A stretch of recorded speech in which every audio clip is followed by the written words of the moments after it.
प्रभु यीशु मसीह के सामर्थी नाम में आप सबको आज की सुबह का सलाम।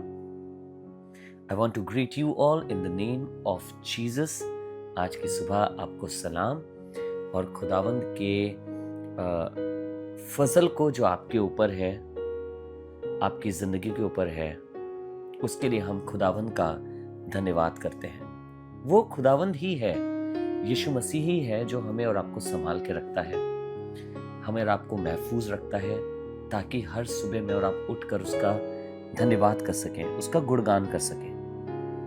आज का वचन नीति वचन 28 और उसकी 11वीं आयत से है। नीति वचन 28 और उसकी 11वीं आयत, प्रोवर्ब्स 28 एंड वर्स 11। धनी पुरुष अपनी दृष्टि में बुद्धिमान होता है, परंतु समझदार कंगाल उसका मर्म बूझ लेता है। The rich man is wise in his own counsel, but the poor that hath understanding searcheth him out. जो अमीर आदमी है वो अपनी दृष्टि में बुद्धिमान होता है।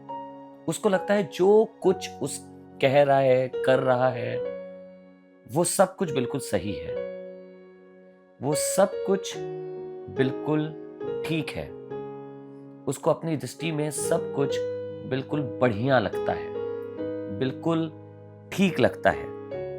पर आपको मालूम है क्या लिखा है? इंग्लिश में लिखा है, but the poor that hath understanding searcheth him out. पर एक गरीब व्यक्ति जिसके पास बहुत धन नहीं है,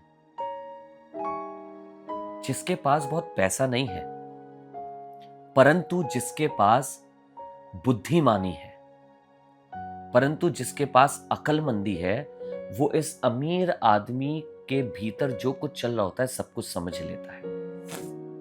आपसे एक सवाल पूछूं, ये सुनने के बाद आपको क्या लगा कि कौन ज्यादा बुद्धिमान है?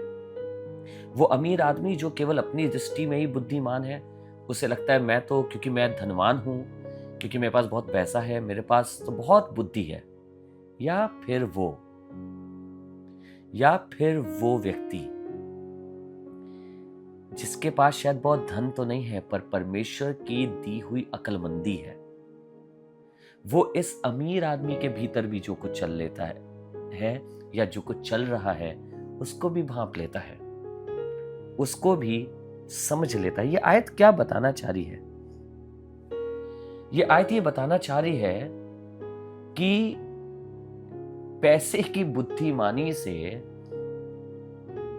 गरीब की वो बुद्धिमानी ज्यादा उत्तम है जो उसको ऊपर से प्राप्त हुई है, परमेश्वर से प्राप्त हुई है।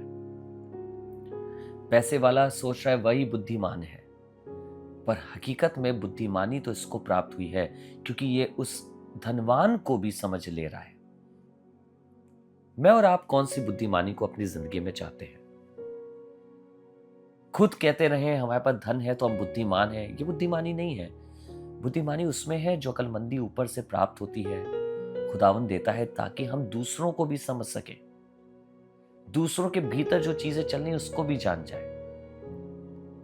अर्थात धन से बुद्धि प्राप्त नहीं होती है, बुद्धि प्राप्त खुदावन की ओर से होती है। आइए दुआ करें। परमेश्वर, आपके वचन के लिए, आपके कलाम के लिए मैं आपका धन्यवाद करता हूं, आपकी करुणा के लिए धन्यवाद प्रभु। आपके वचन ने फिर से हमें शिक्षा दी है, ये शिक्षा हमारे भीतर बैठ जाए प्रभु। हम स्मरण रखें कि आपके कलाम ने क्या बताया है, क्या सिखाया है, और प्रभु हमें तौफीक दे कि हमारी भूख, हमारी इच्छा उस बुद्धिमानी पे ना हो जो हमें अपने आप से प्राप्त होती है, पर उस पर हो जो हमें आपसे होती है।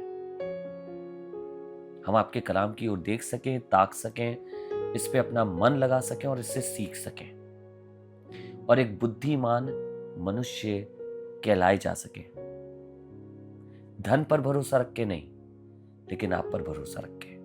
प्रभु यीशु मसीह नासरी के नाम से, आमीन। आइए मिलकर ए हमारे बाप की दुआ करें। ए हमारे बाप, आप जो आसमान पर हैं, आपका नाम पाक माना जाए, आपकी बादशाहत आए। आपकी मर्जी जैसे आसमान में पूरी होती है, वैसे ही जमीन पर भी हो। हमारी रोज की रोटी आज हमें बख्श दीजिए। जिस तरह हम अपने कसूरवारों को माफ करते हैं, हमारे कसूरों को भी माफ करिए। हमें आजमाइश में ना पड़ने दीजिए, परंतु बुराई से बचाइए, क्योंकि बादशाहत, कुदरत और जलाल हमेशा आपका है। आमीन। खुदावंद आपको आशीष दे, उनका अनुग्रह आप पे, आपके परिवार पे बने रहने वाला हो सके। God bless you all.